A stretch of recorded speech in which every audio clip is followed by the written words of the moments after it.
Good morning. A wise man once said, "I was born too late to explore the earth, and born too early to explore the stars."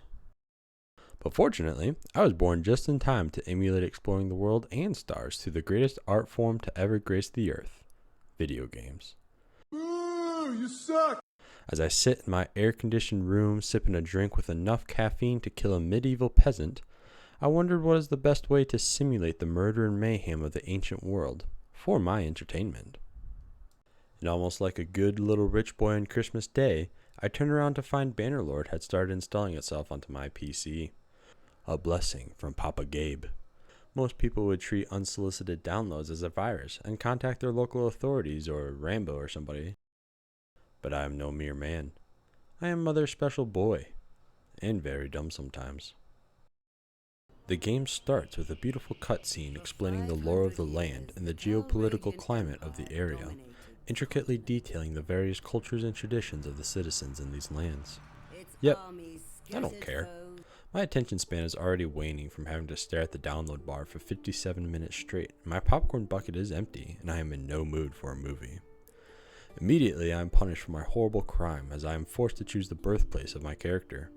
Rather than clicking through the various options and choosing the culture that best supports my playstyle, I immediately go for the cool picture with the horse.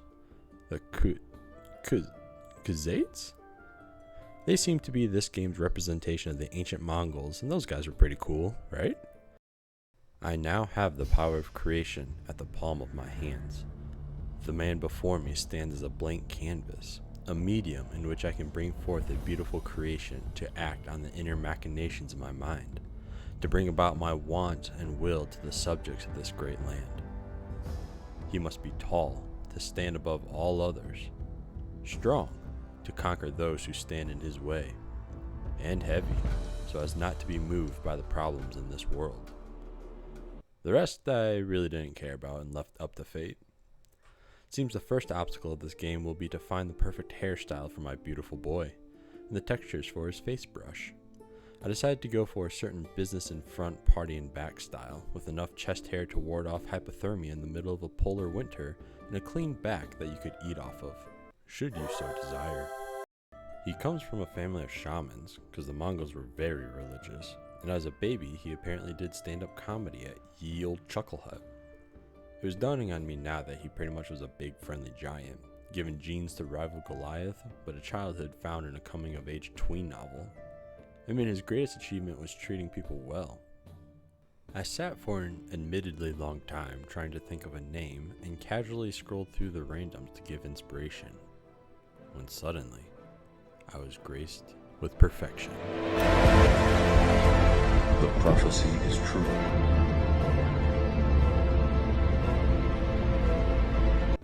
I chose Bannerlord difficulty to further the realistic emulation of our history's most fun time. I was greeted with the man who said he was my brother, but held none of the family resemblance. Perhaps he was adopted? But then all of a sudden, in Skyrim tutorial fashion, the facial structure of the man before me twists and contorts into a form closely resembling my character. Who is this man? Who is the man before him? Which is my true brother that I rode horses with when our parents tragically died? All of this thinking increases my intelligence and I level up. I decided to distance myself from this changeling imposter and opt to leave with no training.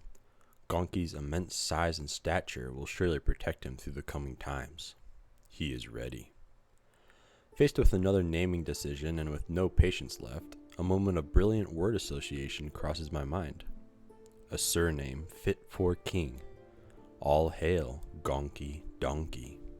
Faced with so many intricate sigils and eloquent depictions of horses, Gonki decides to go for a nice spoon, a symbol to remind everyone to never skip the gym or the lunch line. I decided to go to the nearest town and participate in gladiatorial combat to earn my wages. A man like Gonki Donkey is sure to dominate the field.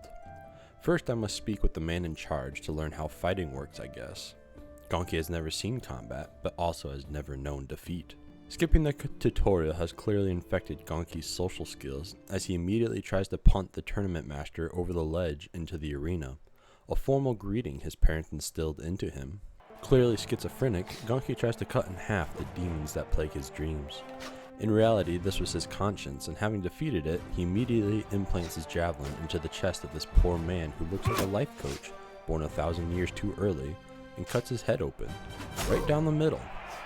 He'll be alright, I'm sure.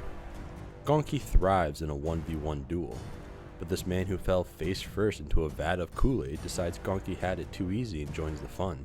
Fate judges otherwise and introduces a javelin to this man's throat.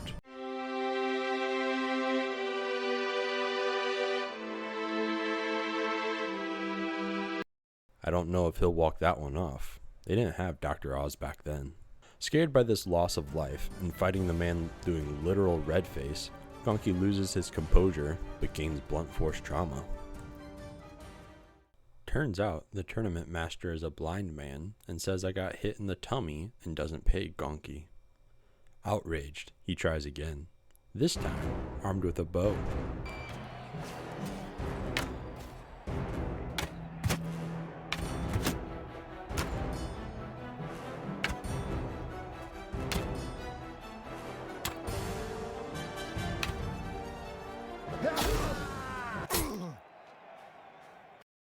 To restore some sense of dignity, Donkey kicks the door down and lets him out.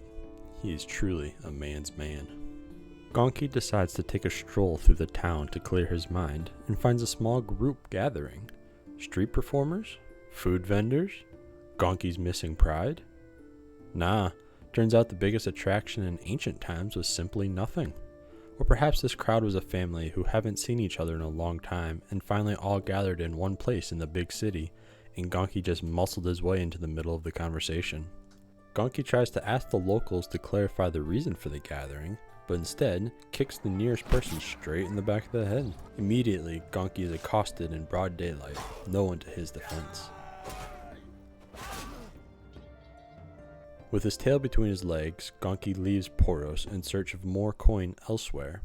This random stranger sees Gonki ride into town alone and trusts that he will deliver his sheep for him and not immediately consume them for maximum gains. Before leaving, Gonki hires 3 young men with promises of grand adventures and fortunes untold. I like to think on the trip to Saniopa, the guys get to know each other. They share their thoughts, their feelings, their dreams. Some open up about their fears, and they all encourage one another to keep going. They all grow closer to one another in a sort of brotherhood that would rival Hollywood blockbusters like Fight Club. But with one day left in their journey, they are ambushed by 11 professional thieves. Faced with 4-to-1 odds, Gonki decides diplomacy will save their lives and fights the bandits. Gonki himself is the size of 3 men, so that changes the odds a bit. And these men have the power of friendship which conquers all, or at least that's what his hippie shaman parents told him.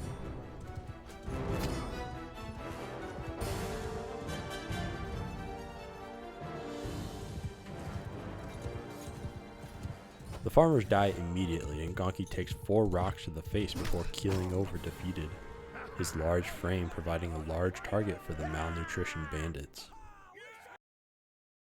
They always say, what doesn't kill you makes you stronger, but in Gonki's case, what doesn't kill you simply kills the ones you love and leaves you poor and desolate.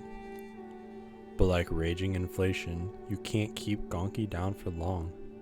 When one door closes, another opens. Gonki may be suffering currently, but the door in this chapter of his life is closing, and Gonki is ready to kick down the door of the next adventure. Thank you for watching.